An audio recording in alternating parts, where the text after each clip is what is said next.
የፋኖ ኃይሎችና ህወሓት በጋራ ጥቃት መፈጸማቸው ተሰማ። ጉዳዩን በተመለከተ ዛሬ አነጋጋሪ መረጃ ይፋ ሆኗል። ሁለቱ ኃይሎች በቅንጅት የሚፈጽሙትን ጥቃት መንግስት ማስቆም አልቻለም በሚልም ተከሷል። ትሰሙታላችሁ። የአሜሪካ ከፍተኛ ዲፕሎማቶች ወደ መቀሌ ሊጓዙ ነው። ከዲፕሎማቲክ ምንጮች የተገኘው መረጃ እንዳመላክተው አሜሪካ በ4 ኪሎና መቀሌ መሃል ዳግም ጦርነት እንዳይቀሰቀስ እየሰራች ሲሆን የጉዞ ዓላማም ይሄው ነው። ዲፕሎማቶቹ ከደብረ ጽዮን ገብረ ሚካኤልና ከትግራይ ጄኔራሎች ጋር እንደሚገናኙም ተገልጧል። የትግራይ ተወላጅ ያገቡት የኡጋንዳው ጄኔራል በበኩላቸው ህወሓት ጦርነት እንዳይጀምር ተማጽነዋል። እንመለስበታለን። የአብይ አህመድ የቅርብ ወዳጅ መሐመድ ቢን ዛይድ በካይሮ በኢትዮጵያ ጉዳይ መከሩ። ለአልሲሲም ቃል ገብተዋል። አረብ ኤሚሬቶች በሱዳኑ ጦርነት ከግብጽ ጋር ባላንጣ ብትሆንም ፕሬዝዳንቷ ግን በካይሮ ያልተጠበቀ ጉብኝት እያደረጉ ነው። ይህ የቢን ዛይድ ጉዞ የተደረገው የፈጥኖ ድራሽ ኃይሉ በሚቀጥሉ 72 ሰዓታት ውስጥ የአልቡርሃን ኃይል ላይ መጠነ ሰፊ ጥቃት እንደሚከፍት ካሳወቀ በኋላ የተደረገ ነው። በዝርዝር እናስደምጣቸዋለን። ከዚህ በኋላ እስራኤል በሊባኖስ ላይ የምትፈጽመው የትኛውም አይነት ጥቃት ከአሜሪካ ጋር የተደረሰውን የመግባቢያ ስምምነት የሚጥስ ነው ስትል ኢራን አስጠነቀቀች። እስራኤል በበኩሏ አሁንም ሰራዊቴን ከሊባኖስ አላስወጣም ብላለች። በአንጻሩ ሄዝቦላ ኢራን ከአሜሪካ ጋር በሚኖራት ቀጣይ ድርድር የእስራኤል ወታደሮች ሊባኖስን ለቀው እንዲወጡ እንደምትጠይቅ ማረጋገጫ ማግኘቱን አሳውቋል። ትሰሙታላችሁ። አክብሮታዊ ሰላምታችን በያላችሁበት የዓለም ዳርቻ የረሳችሁ የተወደዳችሁ የአንድ አፍታ ሚዲያ ቤተሰቦች ከአንድ አፍታ ለአሁኑ መደመጥ አለባቸው ያልናቸውን ዜናዎች ወደ እናንተ የምናደርስበት ሰዓት ላይ ተገኝተናል። አብራችሁን ትቆዩት ዘንድ ግብዣችን ነው።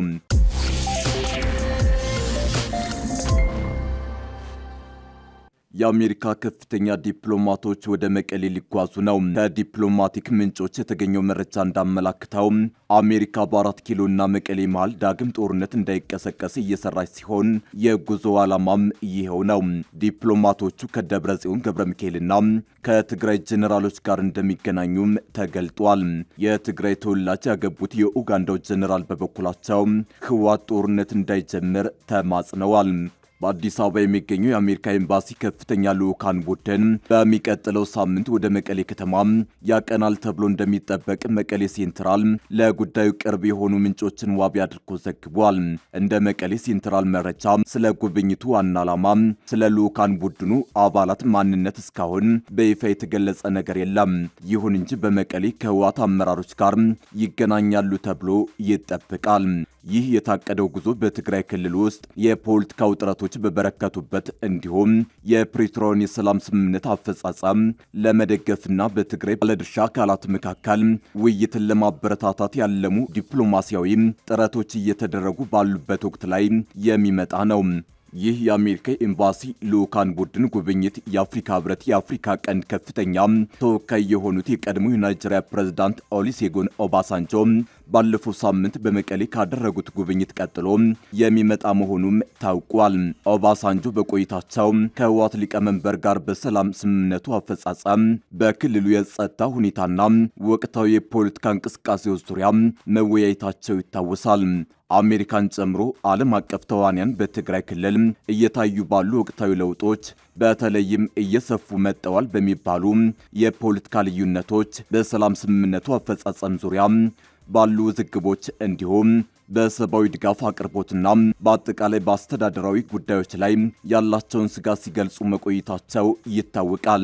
ዩናይትድ ስቴትስ በትግራይ የሁለት ዓመቱ ጦርነት ማክተሚያ ላይ ቁልፍ የዲፕሎማሲ ሚና የተጫወተች ሲሆን የፕሪቶሪያው ስምምነት ሙሉ በሙሉ እንዲተገበር፣ በጦርነቱ ወቅት ለተፈጸሙ በደሎች ተጠያቂነት እንዲሰፍንና በትግራይ መሠረታዊ አገልግሎቶች ሙሉ በሙሉ እንዲመለሱ በተደጋጋሚ መግለጫዎችን ስታወጣ ቆይታለች።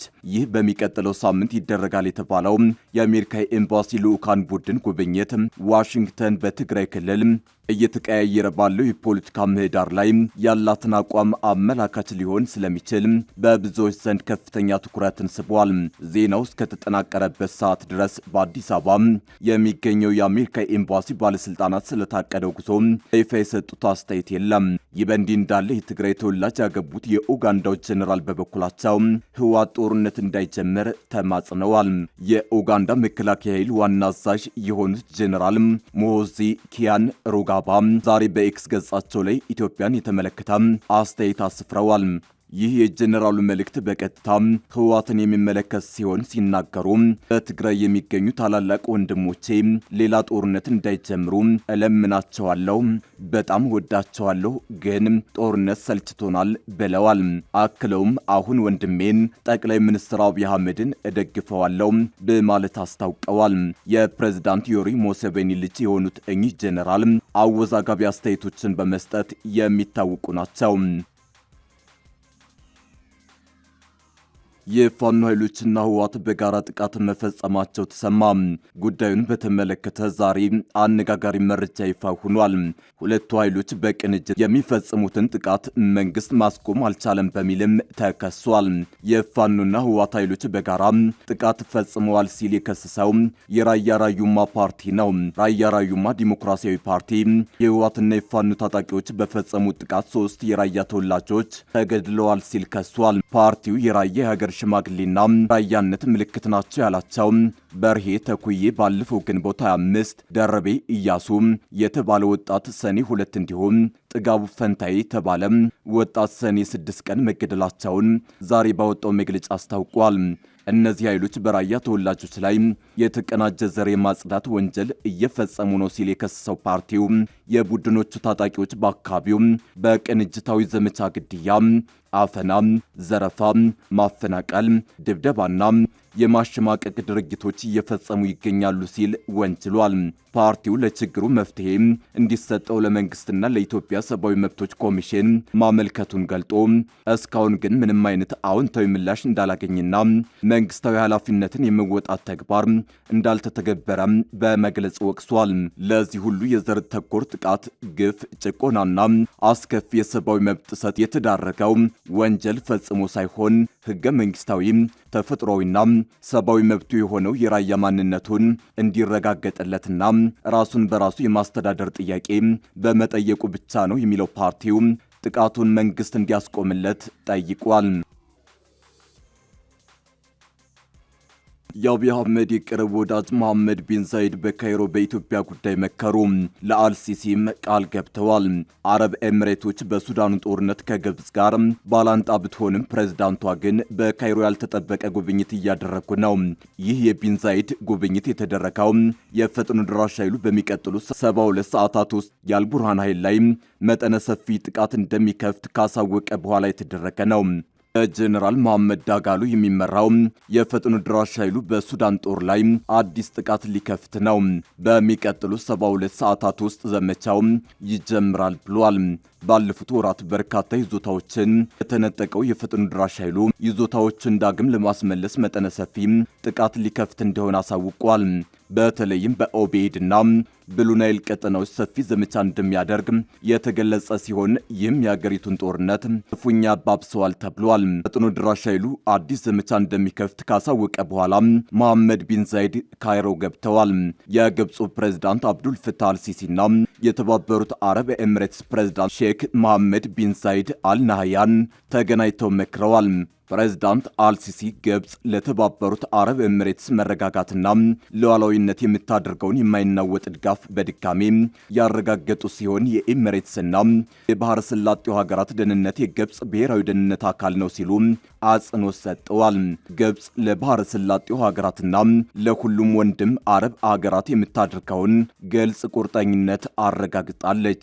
በግብጽ መግለጫ ላይ ሼክ መሐመድ በሁለቱ ሀገራት መካከል ያለውን ልዩ ትስስር ማድነቃቸውን የተጠቀሰ ሲሆን በሁለትዮሽ ጉዳዮችና በቀጠናዊ ሁነቶች ዙሪያ ከአልሲሲ ጋር ቀጣይነት ያለው ምክክር ለማድረግ ያላቸውን ቁርጠኝነት ገልጸዋል። በሁለቱ መሪዎች መካከል የተደረገው የፊት ለፊት ስብሰባ የተከናወነው በተባበሩት አረብ ኤሚሬትስ የተሰማራውን የግብጽ ኃይሎች በጋራ ከጎበኙ ከሳምንታት በኋላ ሲሆን ይህም በሁለቱ ሀገራት መካከል እያደገ የመጣውን ወታደራዊና የደህንነት ትብብር የሚያሳይ ነው። ፕሬዝዳንት አልሲሲ ግብጽ ከዩናይትድ አረብ ኤሚሬትስ ጋር ያላትን አጋርነት የገለጹ ሲሆን የኤሚሬትስን ግዛት ኢላማ ያደረጉ ጥቃቶችን በማውገዝ ድርጊቱ ለቀጠናዊ መረጋጋትና ለዓለም አቀፍ ደህንነት ስጋት መሆኑን ገልጸዋል። ይሁን እንጂ እየተጠናከረ የመጣው የግብፅ ኤምሬትስ አጋርነት በበርካታ ቀጠናዊ ጉዳዮች ላይ በተለይም በሱዳን የእርስ በርስ ጦርነት ላይ ጎል ልዩነቶች እያሉበት ነው። ግብፅ የሱዳን መንግስት ተቋማትን መጠበቅ እንደ ዋና ብሔራዊ ደህንነት ጥቅም በመቁጠር በጀነራል አብዱልፈታህ አልቡርሃን የሚመራውን የሱዳን ጦር ኃይል በተከታታይ ስትደግፍ ቆይታለች። በሌላ በኩል ዩናይትድ አረብ ኤምሬትስ የፈጥኖ ድራሽ ኃይሎችን የምትደግፍ ቢሆንም ይህንን ድርጊቷን ግን በተደጋጋሚ ስትክድ መቆይቷ ይታወሳል። በተጨማሪም በግብፅና በዩናይትድ አረብ ኤምሬትስ መካከል ያለውን ስትራቴጂካዊ ግንኙነት ከኢትዮጵያና ከሰፊው የአፍሪካ ቀንድ ቀጠና ጋር የተያዘ ሌላ የጂኦፖለቲካዊ ገጽታ አለው። ዩናይትድ አረብ ኤምሬትስ ከዚህ ቀደም በታላቁ የኢትዮጵያ ህዳሴ ግድብ ዙሪያ ያላቸውን ልዩነት ለመፍታት በግብፅ በሱዳንና በኢትዮጵያ መካከል ገንቢ ውይይት ለማመቻቸት ሞክራ የነበረ ቢሆንም ጥረቱ አልተሳካም። ግብፅ አሁንም ኢትዮጵያ ታላቁን ብሔራዊ ፕሮጀክቷን በተናጠል የማንቀሳቀስ ውሳኔዋን በጽኑ ከሚቃወሙት መካከል ቀዳሚዋ ስትሆን ካይሮ ይህን አሰራር በውሃ ደህንነቷ ላይ አደጋ እንደሚያስከትል ትከራከራለች። በተመሳሳይ ኢትዮጵያ ከተባበሩት አረብ ኤምሬትስ ጋር ያላትን ግንኙነት ይበልጥ እያጠናከረች የመጣች ሲሆን ዩናይትድ አረብ ኤምሬትስ በመሰረተ ልማት፣ በግብርና፣ በኢነርጂና በኢኮኖሚ ልማት ላይ ባደረገችው ኢንቨስትመንት እንዲሁም በመካከለኛው ምስራቅ በተከሰቱት የፖለቲካና የደህንነት ቀውሶች ወቅት ባሳየችው ዲፕሎማሲያዊ ተሳትፎ የአዲስ አበባ አንደኛዋ ስትራቴጂካዊ አጋር ሁና ብቅ ብላለች።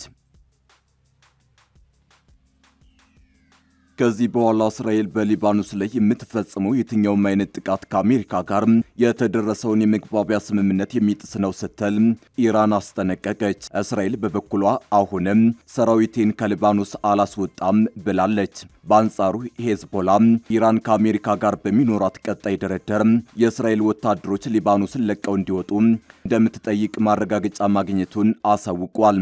ከዚህ በኋላ እስራኤል በሊባኖስ ላይ የምትፈጽመው የትኛውም አይነት ጥቃት ከአሜሪካ ጋር የተደረሰውን የመግባቢያ ስምምነት የሚጥስ ነው ስትል ኢራን አስጠንቅቃለች።